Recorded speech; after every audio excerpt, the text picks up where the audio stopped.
नमस्कार, मैं हूँ रूबी सिंह और आप देख रहे हैं पीआरपी न्यूज। चलिए रुक करते हैं आज की महत्वपूर्ण खबरों की तरफ।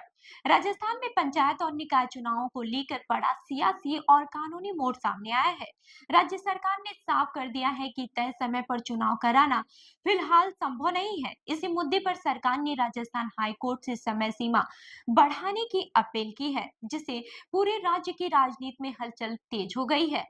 बता दें कि राजस्थान में पंचायत और निकाय चुनाव को लेकर स्थिति अभी भी स्पष्ट नहीं है। इसी बीच राज्य सरकार ने बड़ा कदम उठाते हुए स्पष्ट किया है कि मौजूदा परिस्थितियों में तय समय सीमा के भीतर चुनाव कराना प्रशासनिक और तकनीकी रूप से संभव नहीं है।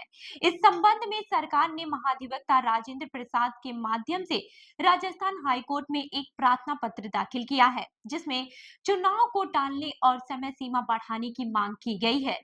सरकार ने अदालत को बताया है कि पहले कोर्ट द्वारा दी गई 15 अप्रैल की समय सीमा में चुनाव संपन्न कराना कई व्यवहारिक कारणों से कठिन है। राज्य सरकार का तर्क है कि इस वर्ष अक्टूबर से दिसंबर के बीच कई जिला परिषदों और पंचायत समितियों का कार्यकाल समाप्त हो रहा है। यदि चुनाव दिसंबर तक टाल दिए जाते हैं तो सभी निकायों के चुनाव एक साथ कराए जा सकते हैं।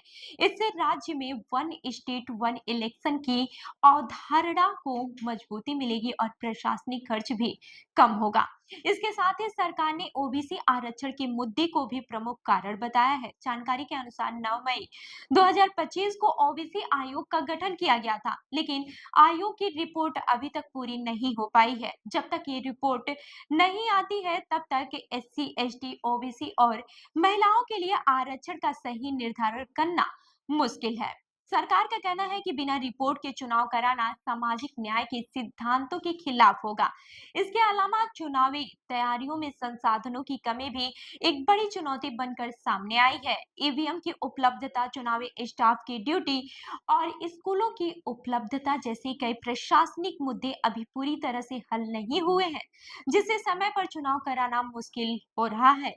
सरकार ने यह भी कहा है कि वो अदालत के सभी निर्देशों का पालन करने की कोशिश कर रही है, लेकिन व्यवहारिक कठिनाइयों के कारण स्थिति जटिल बनी हुई है। अब इस पूरे मामले में भी सभी की नजरें राजस्थान हाई कोर्ट की अगली सुनवाई पर टिकी है, जहां इस पर अंतिम निर्णय की दिशा तय हो सकती है। क्या आपको लगता है कि वन स्टेट वन इलेक्शन का विचार सही है?